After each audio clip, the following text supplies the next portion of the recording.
Hello छात्रों, आज आप लोगों के लिए कक्षा 12 यूपी बोर्ड पार्ट 6 है। चैप्टर का नाम है खुली अर्थव्यवस्था, ओपन इकॉनमी। इस चैप्टर में बहुत महत्वपूर्ण क्वेश्चन होता है कि भुगतान संतुलन से क्या आशय है। तो छात्रों आइए ये देखते हैं कि भुगतान संतुलन, इसको इंग्लिश में कहेंगे बैलेंस ऑफ पेमेंट्स। तो बैलेंस ऑफ पेमेंट से क्या आप समझते हैं या क्या आशय है, दोनों का मतलब एक है।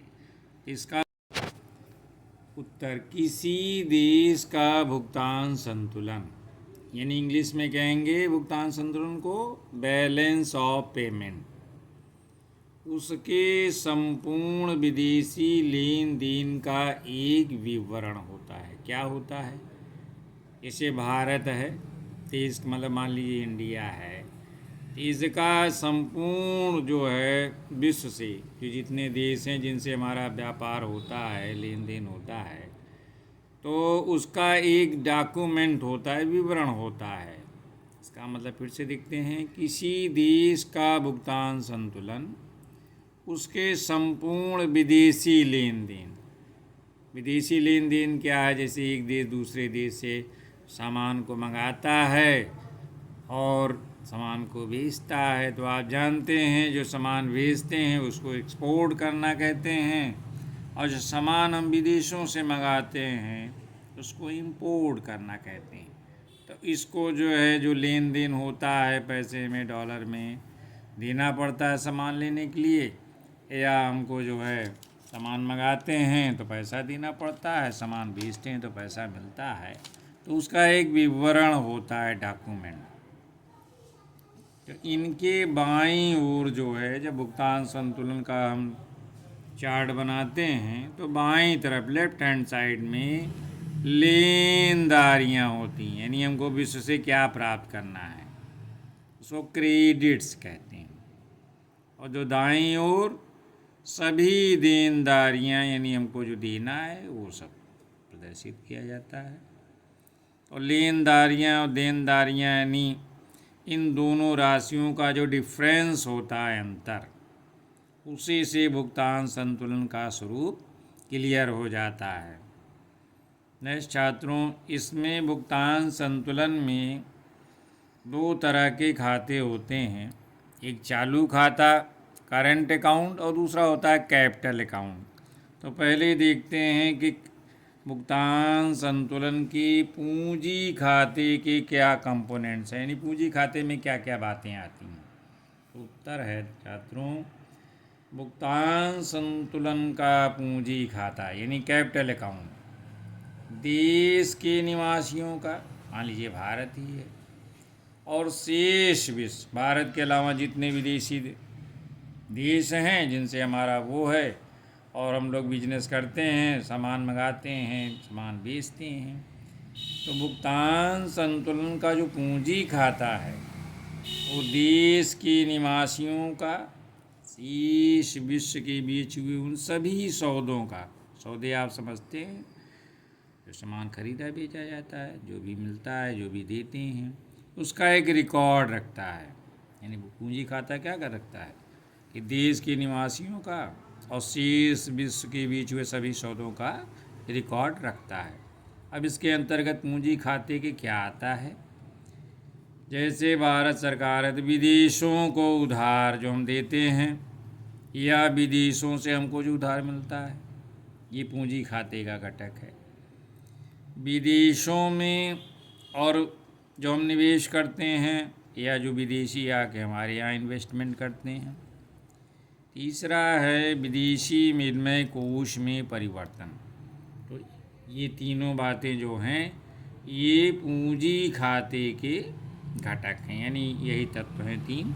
ये तीन बातें पूंजी खाते में शामिल रहती हैं। भुगतान संतुलन के नेक्स्ट क्वेश्चन है कि भुगतान संतुलन के चालू खाता करेंट अकाउंट और पूंजी खाते के जो विभिन्न मदे हैं उनका वर्णन कीजिए। यानी बताइए चालू खाते में कौन सी बातें आती हैं और जो है पूंजी खाते में कौन सी बातें शामिल होती हैं। तो चालू खाता पहले छात्रों देखते हैं। चालू खाते के अंदर उन सभी लेन देनों को सम्मिलित करते हैं चालू खाते में जो कि वर्तमान वस्तुओं और जो हम सर्विसेज का आयात निर्यात करते हैं के लिए किए जाते हैं। यानी चालू खाते के अंदर उन सभी लेन देनों को सम्मिलित करते हैं जो वर्तमान वस्तुओं सेवाओं के आयात निर्यात के लिए किए जाते हैं। इसमें क्या शामिल है जो आयात निर्यात करते हैं? एक तो है पहली बात अदृश्य वस्तुएं, जो सामान मान लीजिए हम यहाँ से गेहूँ भेजते हैं तो उसे एक्सपोर्ट करते हैं अमेरिका को, वहाँ से हम सामान मंगाते हैं उसको आयात करते हैं। तो ये दृश्य वस्तुएं यानी जो आँख से दिखाई देती हैं उनको दृश्य वस्तुएं कहते हैं। और अदृश्य मध्यम जो हैं जिनका जो है पैसे में भुगतान होता है, जिसको हम नहीं देखते लेकिन उसका जो है वैल्यू होती है, यानी दृश्य वस्तुओं का आयात निर्यात और अदृश्य मध्यम। ये चालू खाते में दो बातें होती हैं। नेक्स्ट पूंजी खाता आप देखते हैं क्या है। भुगतान संतुलन में एक चालू होता है एक पूंजी खाता। तो चालू खाते में अदृश्य वस्तुओं का आयात और निर्यात और अदृश्य मध्य शामिल हैं। अब पूंजी खाते में क्या है? जो पूंजी खाता होता है, जो हम पूंजीगत सौदे हैं, चाहे वो निजी हो और सरकारी पूंजी हो, अंतरणों, ट्रांसफ़र, बैंकिंग पूंजी प्रवाह का एक रिकॉर्ड है। इसकी मदे क्या हैं? जो सरकारी सौदे होते हैं, जो इन्वेस्टर सौदे करते हैं, विदेशी एफडीआई है, विदेशी प्रत्यक्ष विनियोग जो हम करते हैं पोर्टफोलियो में विनियोग। तो ये दो चालू खाता और पूंजी खाते की यही मदे हैं, इसको याद कर लीजिए। ये परीक्षा की दृष्टि से काफ़ी इम्पॉर्टेंट रहता है, दीर्घ और लघु में आता है। नेक्स्ट अब देखते हैं, ये आता है कि भुगतान संतुलन की दो स्थितियाँ होती हैं, या तो आप फेवर में रहेगा या तो एडवर्स रहेगा।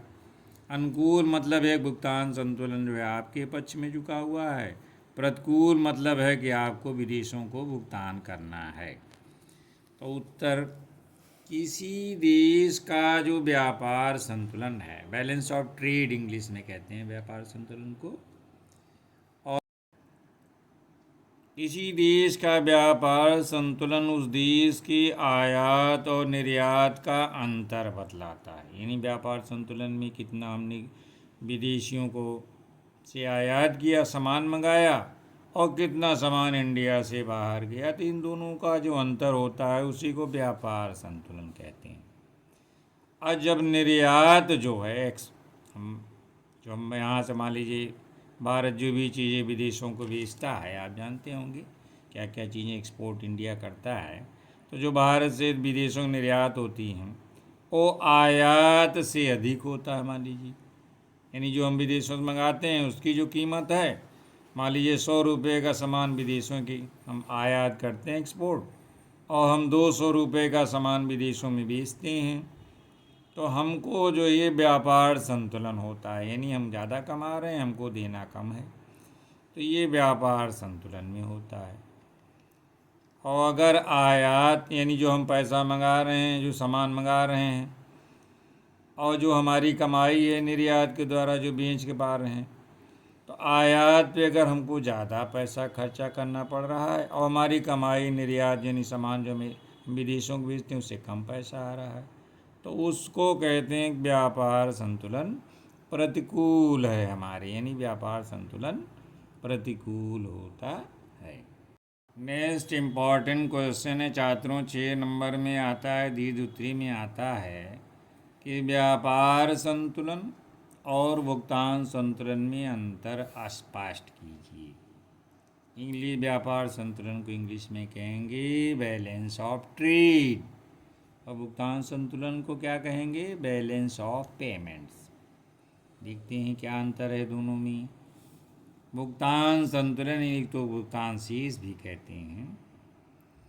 पहले इसकी तो डिफिनीशन कभी कभी आ जाती है, भुगतान शेष से क्या समझते हैं। तो भुगतान तो ये पहले ये परिभाषा आप समझ लीजिए कि किसी देश का, इसको अभी जस्ट अभी पीछे भी यही बताया हूँ, भुगतान संतुलन का क्या है, वही चीज़ें इसमें सब बताई गई हैं कि किसी देश का भुगतान शेष किसी दिए हुए समय में सारे संसार के साथ यानी शेष विश्व के साथ उसके लेन देन का एक लेखा होता है, अकाउंट होता है। किंडलबर्गर के अनुसार एक देश का भुगतान शेष उस देश के निवासियों और विदेशी निवासियों के बीच किए गए समस्त जो इकोनॉमिक सौदे हैं उसका एक लेखा होता है। अब व्यापार शेष भुगतान संतुलन में अंतर जो क्वेश्चन है, तो पहले इस तरह से लिखेंगे, एक तरफ व्यापार संतुलन वगैरह, व्यापार शेष, दूसरा भुगतान शेष, यानी balance of trade, balance of payment.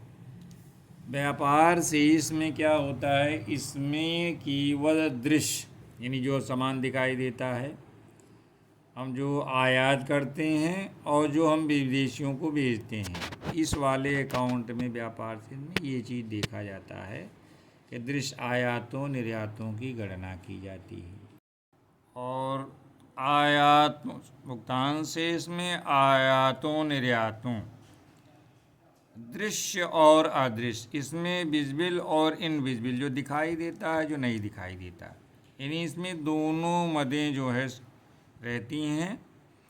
और सभी प्रकार के जो कैपिटल लेन देन है, पूंजीगत लेन देन, उसको भी शामिल किया जाता है। छात्रों, इस वीडियो को जो है स्काइप करके आगे इस वीडियो को बिना स्किप किए देखें, तभी ये भुगतान संतुलन और व्यापार शेष में अंतर समझ में आएगा। और ये काफ़ी इम्पोर्टेंट चैप्टर है और लास्ट चैप्टर है अर्थशास्त्र का, इसमें काफ़ी प्रश्न आते हैं, इसीलिए आपको समझाने का प्रयास कर रहा हूँ, तो बिना स्किप किए इसको देखते रहें। नेक्स्ट पॉइंट है कि ये यानी क्या, ये क्या व्यापार संतुलन जो है, व्यापार शेष, ये आपके किसी देश के पक्ष में रह सकता है। पक्ष में तब होता है जब आयात कम होगा, निर्यात आप कमाई ज़्यादा करेंगे विदेशों में बेच के, तो पक्ष में होगा। और जब विपक्ष में कब होता है, व्यापार से विपक्ष में भी रह सकता है, यानी आपको भुगतान ज़्यादा करना है, कमाई कम है। और यह होता है कि जितना हम 100 रुपये का सामान बेचे निर्यात किए, 100 का ही सामान विदेशियों से मंगाए, तो हमारा संतुलन में है, यानी ये पक्ष में भी रह सकता है व्यापार से, विपक्ष में भी रह सकता है, और ये संतुलन की स्थिति में रह सकता है। 3 स्थितियाँ होती व्यापार में, या तो हमारे व्यापार पक्ष में होगा, या विपक्ष में होगा, या हमारा बराबर होगा। ये जो है भुगतान संतुलन, ये अकाउंट की दृष्टि से हमेशा संतुलित रहता है। ये क्वेश्चन कभी कभी आता है 1 नंबर में कि व्यापार संतुलन जो है क्यों हमेशा सदैव संतुलित रहता है। ये लेखांकन की दृष्टि से इस तरह से लिखा जाता है कि भुगतान से जो है शेष हमेशा संतुलित रहता है। नेक्स्ट, ये भुगतान संतुलन का एक अंग मात्र है, यानी व्यापार शेष क्या है, ये भुगतान संतुलन का एक अंग मात्र, यानी भुगतान संतुलन में ये व्यापार शेष की भी बातें रहती हैं, यानी उसी का एक हिस्सा है व्यापार शेष। नेक्स्ट, और भुगतान संतुलन क्या है, ये तुलनात्मक रूप से अधिक व्यापक अवधारणा है, यानी इसमें जो है भुगतान संतुलन भी है और दृश्य अदृश्य और पूंजीगत सौदे भी शामिल हैं, तो ये थोड़ा ज़्यादा व्यापक अवधारणा है, कॉन्सेप्ट है। नेक्स्ट, व्यापार शेष किसी देश के आर्थिक संबंधों, यानी विदेशियों से विदेश हमारे कैसे संबंध है इकोनॉमिक, और आर्थिक समृद्ध देश की कितनी है, ये उसका ये सही सूचक है। इससे निर्यात ज़्यादा होंगे तो हमारे पक्ष में रहेगा व्यापार शेष, आयात ज़्यादा होंगे तो विपक्ष में होगा। अगर दोनों बराबर चल रहे हैं तो संतुलन। इसी से पता चलता है कि हमारे दूसरे देशों में क्या संबंध है, हमारी या समृद्धि बढ़ रही कि नहीं बढ़ रही।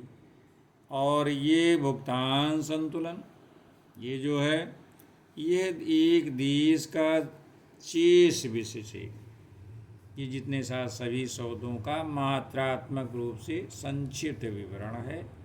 ये जो है अर्थव्यवस्था का भी एक सूचक होता है संतुलन का। धन्यवाद छात्रों। अभी इस चैप्टर में अभी भुगतान संतुलन के बारे में 1-2 बातें और हैं जिसको अगले वीडियो में डालूंगा, इसको आप देखते रहें। परीक्षा की दृष्टि से जो कि होने वाली है 2-3 महीनों के अंदर, आप इसकी तैयारी करते रहें, तो ये काफ़ी इम्पॉर्टेंट पार्ट है, इससे आपकी तैयारी होगी, अच्छे मार्क्स मिले ऐसी आशा करता हूँ। तो कृपया इसको देखते रहें वीडियो। धन्यवाद।